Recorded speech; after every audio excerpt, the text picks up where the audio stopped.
السلام علیکم دوستو، تمام اپنے دوستوں کو چینل زرق خان میڈیا میں خوش آمدید کہتا ہوں۔ مسلمانوں کا یہ ایمان ہے کہ نبوت حضرت محمد صلی اللہ علیہ وسلم پر ختم ہو چکی ہے۔ آپ آخری نبی تھے اور آپ کے بعد اب کوئی بھی نبی نہیں آئے گا۔ اس کے باوجود عقل و دانش سے محروم کچھ عناصر مختلف ادوار میں نبوت کا جھوٹا دعویٰ کرتے نظر آئے ہیں۔ قادیانی اور ان کے عقائد کے بارے میں تو آپ سبھی بڑے اچھے سے واقف ہوں گے۔ اس عقیدے کی تائید میں قرآن پاک میں سینکڑوں حدیثیں موجود ہیں، لہٰذا آج ہم قادیانی عقیدے یا ان کے مذہب پر بات نہیں کریں گے، بلکہ آج ہمارا موضوع گفتگو پاکستان کا وہ شہر ہے جو ساری دنیا میں موجود قادیانیوں کا سب سے بڑا مرکز ہے۔ قیام پاکستان سے قبل چناب نگر جس جگہ آباد ہے، اس جگہ کا پرانا نام چک دگیاں تھا اور یہ ایک غیر آباد جگہ تھی۔ تقسیم ہند کے بعد اکثر قادیانی اپنے دوسرے خلیفہ کی قیادت میں بلووں کے ڈر سے گھبرا کر پاکستان گئے۔ یہاں چناب نگر میں قادیانیوں نے ایک بستی بنا لی جسے قادیانی اسے دارالامان کہتے ہیں۔ پاکستان کے پہلے وزیر خارجہ سر ظفر اللہ خان کی کوششوں سے، جو خود بھی ایک قادیانی تھے، اس جگہ قادیانی جماعت کے لیے 12,000 روپے کے عوض 1,034 ایکڑ زمین خریدی۔ اس وقت اس جگہ کا نام ربوہ رکھا گیا۔ ربوہ ایک عربی زبان کا لفظ ہے جس کے لفظی معنی اونچی جگہ کے ہیں۔ یہاں قادیانیوں کا باقاعدہ آغاز 1948 میں ہوا اور اس خوشی کے موقع پر 5 بکرے اس جگہ پر ذبح کیے گئے اور پھر ہر کونے خدرے سے قادیانیوں کو لا کر یہاں آباد کیا گیا اور کسی بھی مسلمان کے لیے یہاں زمین حاصل کر کے گھر بنانا ممنوع قرار دیا۔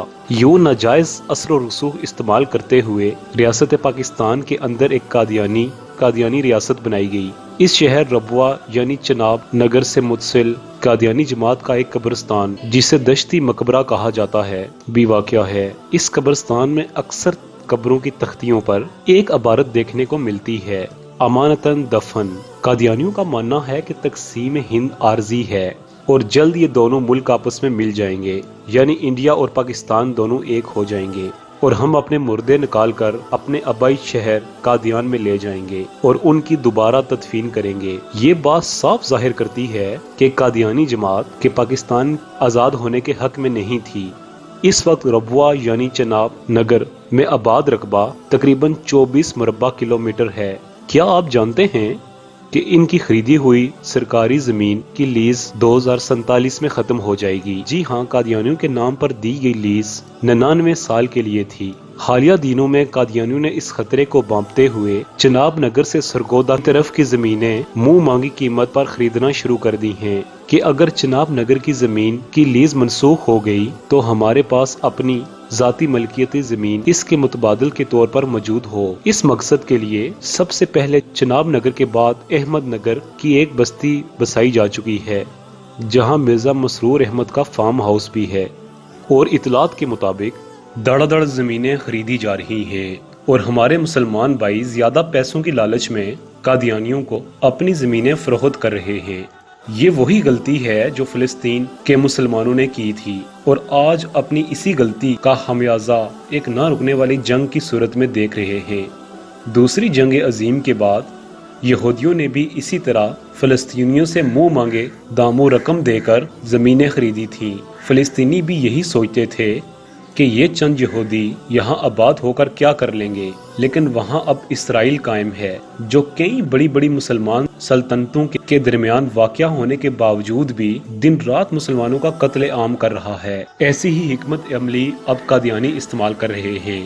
ربوہ شہر یعنی چناب نگر اپنے محل وقوع کے لحاظ سے بہت اہم ہے کیونکہ اس کے تینوں اطراف پہاڑ اور ایک طرف دریا ہے۔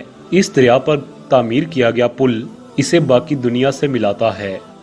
اگر یہ پل تباہ کر دیا جائے تو یہ پورے کا پورا علاقہ پاکستان سے کٹ جاتا ہے۔ چناب نگر میں ایسے بڑے بڑے گراؤنڈز بنائے گئے ہیں جن کی زمینیں گہرے کنکریٹ سے تعمیر شدہ ہیں اور ان کے اوپر مٹی ڈال دی گئی ہے۔ تاکہ بروقت ضرورت انہیں ایئرپورٹ کے طور پر استعمال کیا جائے۔ مغربی ممالک خصوصاً اسرائیل اور امریکہ سے قادیانیوں کو ملنے والی امداد کسی سے بھی ڈھکی چھپی نہیں ہے۔ چند مہینے قبل اسلام آباد سے شائع ہونے والے ویکلی کارپوریٹ امبیسڈر نے انکشاف کیا ہے کہ اسرائیلی فوج میں 300 خواتین قادیانی سمیت 600 قادیانی خدمات سر انجام دے رہے ہیں، اور ان تمام کا تعلق پاکستان کے اسی شہر ربوہ یعنی چناب نگر سے ہے۔ اسرائیل جیسے ملک میں جہاں ایک عام پاکستانی کا فوج میں شمولیت اختیار کرنا تو دور کی بات بلکہ داخل ہونا بھی ممنوع ہے، وہاں 600 قادیانی مرد و خواتین کا فوج میں شامل ہونا اس بات کو ظاہر کرتا ہے کہ اسرائیل میں قادیانیوں کو فوجی تربیت دی جا رہی ہے۔ ہو سکتا ہے کہ آپ کو یہ تمام باتیں بے ضرر اور معصوم قادیانیوں کے خلاف کانسپیرنسی تھیوری لگیں، لیکن اگر آپ قادیانیوں کی مذہبی کتاب کا مطالعہ کریں تو آپ کو معلوم ہوگا کہ ایک قادیانی مسلمانوں کے بارے میں کیا رائے رکھتا ہے۔ دشمن ہمارے بیابانوں کے خنزیر ہو گئے اور ان کی عورتیں کتیوں سے بڑھ گئی ہیں۔ نجم الخدا صفحہ نمبر 53، روحانی خزائن جلد نمبر 14 صفحہ نمبر 53۔